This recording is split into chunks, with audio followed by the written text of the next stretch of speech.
It's your loss. Turning your memories into accessible art is kind of a millennial form of historical portraiture. You create memory beauty from something taken away. You can have it around you always, there's a comfort in that. So whether you keep a drawer full of business cards from your first job, endless photos of uni high jinks with people who have faded away, or a page containing the ink footprints of a baby born asleep, stillborn or abort, consider bringing those memories into your everyday. That way, they're normalized to the point they aren't a terrible surprise and put on the pedestal they deserve, because those memories and access to them can be the most precious thing in the world.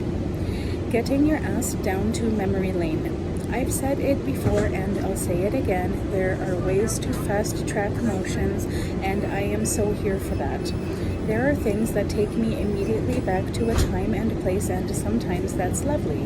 Now, if you're crying in the fish aisle while doing your Asda big shop, but in the privacy and safety of your own home, it can be glorious. For me, music is a really important access point to memories, as it transports you right back to a moment in time, or a person, or a scenario or place. Formalizing that to use as a handy memory aid is as simple as setting up a Spotify playlist. It can prompt a grateful grinning walk as you listen to a mega mix of songs inspired by old lovers. It can be wailing to Coat of Many Colors, and knowing how lucky you were to be so loved by someone just like Dolly was. It can be the nerve-zapping euphoria of hearing the opening chords of Set You Free by N-Trance, and remembering the heady feeling of possibility that comes from being part of a group of underage girls off for a night out in Liverpool. And for a time, how great a tablet of ecstasy was. How your life was going to be incredible with no complications, and you were just pure distilled optimism. And how much you absolutely never want to do ecstasy again. It's being about 4 and feeling so grown up, sat in the crook of your dad's arm watching a Bob Marley concert because you couldn't sleep, or screaming the Pogues at the top of your voice with your mom on a weird trip to Wales. It's a powerful thing, but you have to go looking. Keep reminding yourself that actively looking for memories is worth it.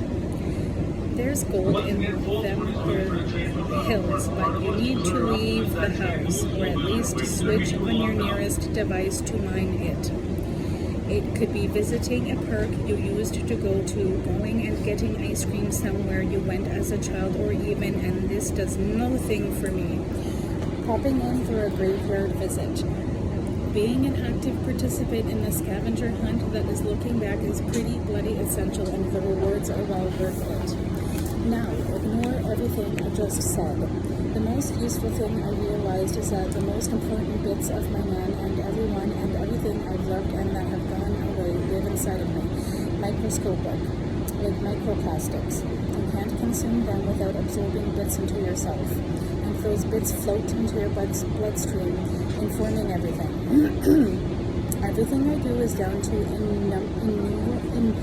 innumerable influences that pull me this way and that before I settle on a course of action.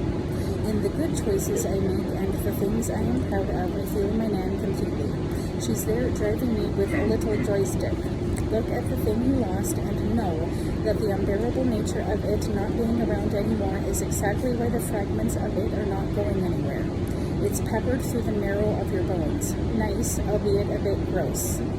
Even if the loss you experienced was welcome, the fact that you feel it's loss means that in there somewhere is something to be figured out, learned from, or put to bed.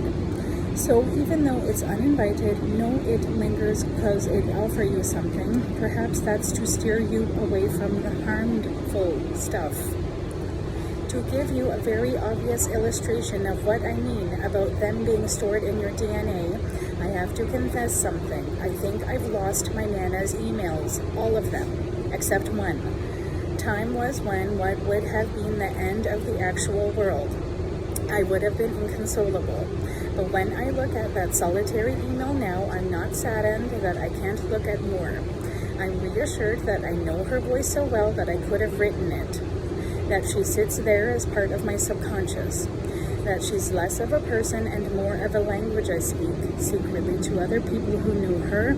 She is the Barbara theory, and although she's not around to tell me how to do things, sometimes in ways I did not agree with, she slipped a compass into my hand when she left. And it leads me back to her and forwards to the life I know she'd have taken so much joy in. That email, if boiled down, just says one thing over and over again, and that is, you are enough. To have that is a remarkable thing, and one that can't just be snuffed out when the sender is taken away.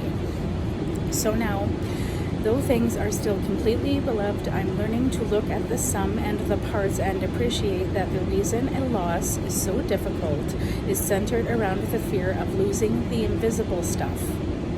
I'm discovering that the wonderful, intangible things aren't going anywhere, so I needn't rush to create a Frankenstein's monster from all the bits and bobs that made something great.